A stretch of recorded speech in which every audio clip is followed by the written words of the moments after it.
तर good morning, शुभ सकाळ सगळ्यांना। आणि आजचा ब्लॉग सुरू करते मी नाश्त्यापासनं, कारण आज होता रविवार आणि मुलांची फरमाईश होती की आम्हाला काहीतरी नाश्त्याला असं छान खायचं आहे, त्यांचं फेवरेट खायचं आहे।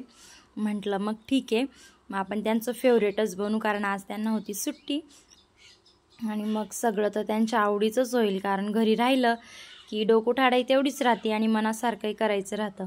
मग त्यांची फरमाईश होती की काल इडली खाल्ली शनिवारी, तर आज रविवारी ढोकळा खायचा आहे। म्हटलं ठीक आहे, मग आज आपण करू ढोकळा। मग सकाळी चहा वगैरे आटपून आणि लगेच मी नाश्त्याला सुरुवात केली आणि बॅटर वगैरे चालूच तयार करते मी, दही आणि इनो वगैरे टाकून, आणि खूप छान होतो बरं का। मी नेहमी करते आणि मुलांना पण तो छान आवडतोही, आवडीने खातात। मग मी इथे स्टीम ठेवलेला होता कढई आणि दोन्ही प्लेटा मस्त तेल वगैरे लावून, आणि ढोकळा लावला मी स्टीम व्हायला, आणि काही नाही 10 मिनटामध्ये ढोकळा लगेच रेडी होऊन जातो। मग तो 10 मिनटासाठी मी इथे लावून वगैरे ठेवलेला होता वाफत।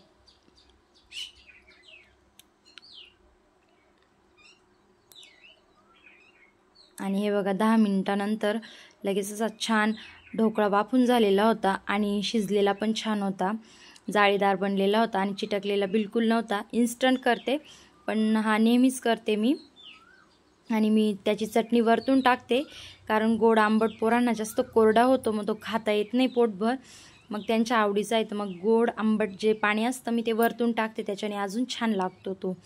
तर तुम्ही कशा पद्धतीने ढोकळा करता मला नक्की एकदा कमेंट करून सांगा। तर ही अशी माझी पद्धत आहे। आणि मग काय ढोकळा वगैरे झाला आणि दोघंजणं पण बघा लगेच कसे नाश्त्याला रेडी बसलेलेच होते, आणि आता ढोकळा खाऊन बघा त्यांची प्रतिक्रिया कशी देतात, ते रिॲक्शन।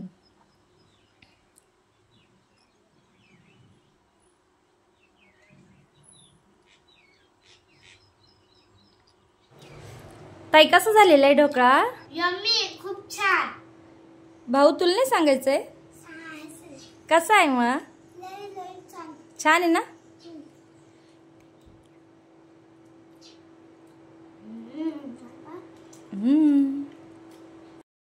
आणि नाश्ता वगैरे करून मग मी त्यांना बसवलेला होता अभ्यासाला, कारण शनिवारी सायंकाळी पण त्यांनी अभ्यास वगैरे काहीच केला नाही। आणि हे चाट मी बाजारातून आणलेले, भिंतीला आज चिपकवून दिलेले होते, त्यांचं कधीच चाललं होतं की मम्मी चाट लावून दे, चाट लावून दे। मग आज चाटही लावले, आणि हे बघा हा अर्धा तासापासून अभ्यास करतोय, आणि फक्त 3 लाईनी लिहिलेल्या होत्या। इतका आळशी हा अभ्यासाला, आणि ती एकदम छान पद्धतीने अभ्यास करते, तिचं काहीच टेन्शन नाही मस्तपैकी। पण हा बिलकुलच नाही, याला सांगूनही होत नाही।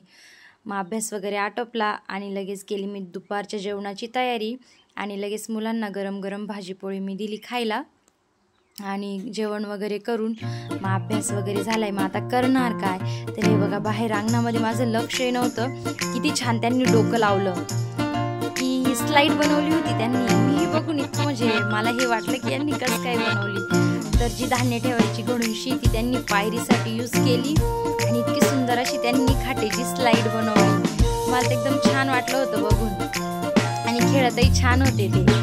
आणि मग खेळता असं बाहेर आपली पपई होती रस्त्याच्या साईडला, तिथे लगेच ताईचं लक्ष गेलं की मम्मी हे बघा आपली पपई किती छान पिकली। मग काय ती झाडावरली पपई बघून ते शांत बसतील का? मग लगेच मम्मी ही पपई काढायचीच, म्हटलं चला ही पपई काढू, आणि सायंकाळच्या नाश्त्याचा जुगाडही झाला। म्हटलं ठीक आहे, बरं होऊन जाईल। मग पप्पाला खूप आम्ही आवाज दिले, पण ते काही आलेच नाही, त्यांचं काम चालू होतं। मग आम्ही भाऊला असं वरती करून, आणि पपई जास्त वरती नव्हती, खालीच होती, माझाही हात पुरेल, पण त्याचं मम्मी मी काढेल। मग त्याला वरती केलं, आणि त्याच्या हातून एक डोळा पडलेली होती, अशी थोडी पिवळा डाग होता, आणि ही पूर्ण पिकलेली होती, पाखरं खाऊ नये म्हणून। मग काढून घेतली आणि लगेच काढली, मग काय लगेच धुवूनही आणली आणि कापून दे। पप्पा विचारताय भाऊला कशी आहे, भाऊ सांगतोय खूपच गोड आहे, आणि रिद्धीची आणि त्याची पपई फेवरेट आहे।